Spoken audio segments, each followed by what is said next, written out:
So some things I hope to achieve by building Tightener is, first of all, I want to become less dependent on Adobe. So I want to be less prone to external factors that break the solutions I make. Because when my solutions break, my customer doesn't is not able to tell the difference whether it's something that I did wrong or whether it's an external factor. To them, it's like, okay, this thing is broken, Chris, fix it.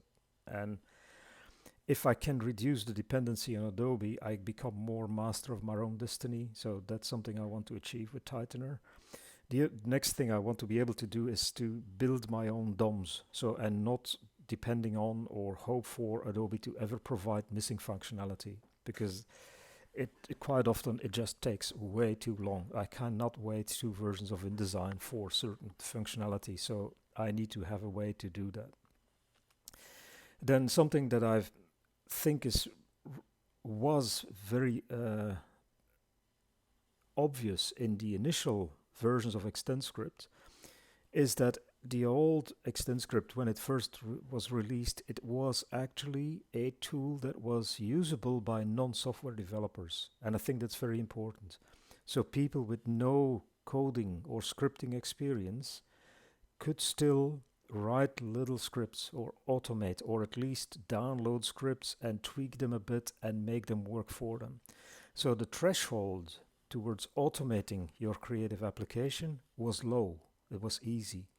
So you have this whole thing about left brainers and right brainers, and so creative people are essentially the opposite of what you should be to be a coder, but for some reason needs must. And so by making something that's as easy as possible for a non-coder, for a visually oriented person to still automate their creative application, that was very powerful.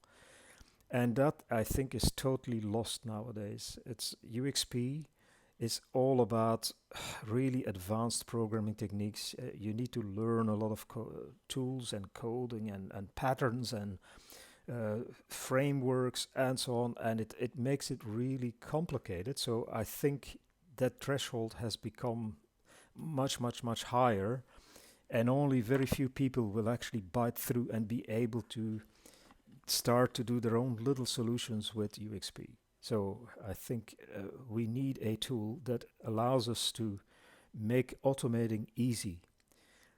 So that's one aspect of Tightener that I think I hope to cover. But at the same time, I'm also looking for the other side of the spectrum, people that are actually in development all the time.